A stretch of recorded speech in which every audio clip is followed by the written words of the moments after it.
ئەمام جەلال لە 84 لە نەورۆزی سوورداش من بۆ خۆم لە ئاهەنگەکەی بووم ئەو کاتە لە 84 باز لە ئاشبوونەوەی نیشتیمانیە کات لە 84 کە ئەو کاتە مەسەلەن یەکێتی نیشتیمانی کوردستان لە دوای ئاش بەتاڵەوە هێزێکی سەرەکی ئەگە تاکە هێز نەبوو بە هێزێکی سەرەکی گۆڕەپانی سیاسی کوردستان بوو لە 86 لە گەرمەی ئەوەی کە ئەو کاتە لە ئێزگەی شۆڕش ئەوترا ئێزگەی گەلی کوردستان ناوچە ڕزگارکراوەکان کە لە بەردەستی شۆڕشا بوو بەقەدەر ڕوبەر و مەساحەی هەموو لوبنان بوو ئەم هێزە بەڵام لەو کاتە بە حکمەتی مام جەلال لە 86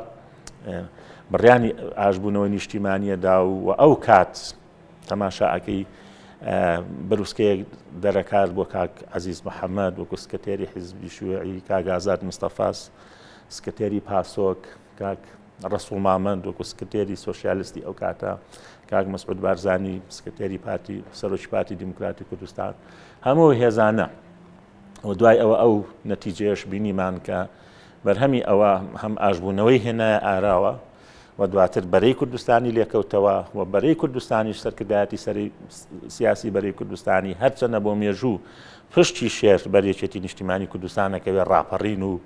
ئێزگەی شۆڕش بە ئەمانەتەوە و بە ویژدانەوە بەڵام دەستکەوتی بەرەی کوردستانی ڕاپەڕین بوو دەستکەوتی بەرەی کوردستانی پێکێنانی یەکەم ئەزمموی پەرلەمان و حکوومەتی هەرێمی کوردستان و دەرکردنی یەکەم یاسا بوو کە هەڵبژاردننی کوردستانی تیا ئەنجامدرا ئەم فێرگەیە ئەم قوتابخانەیە گەر گەورەترین شت لە مام جەلال هەر ئەوە نەبوو لە ئاشبوونەوەشا بۆ خۆی ڕابەرێکی گەورە بوو هەموو ئەو وێزگانی ژیانی مەسەلەن لە 98 لە دواتر لە یەخستنەوەی ئیدارەکان 67 کۆبوونەوەی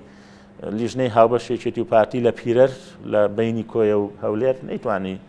هەموو ئەو زامانە ساڕشکا بە یەک کۆبوونەوەی مام جەلال کە وەکو خۆی هەموو جارە دەیجێڕێتەوانێ کە زۆرێک لە مەکتەبی سیاسیش بە دافع حیزبیەکە لەگەڵیان نەبوون بەڵام ئەو بڕیارە جوامێرانەی دا و کە من پێم وایە بەردی بناخێکی وادیا ڕێژراوە ئێمە چەند ڕکەبەری یەکتر بین پشت بەخوا ناگەڕێنەوە بۆ دوو ئیدارەی و بۆ شەڕی ناوخۆش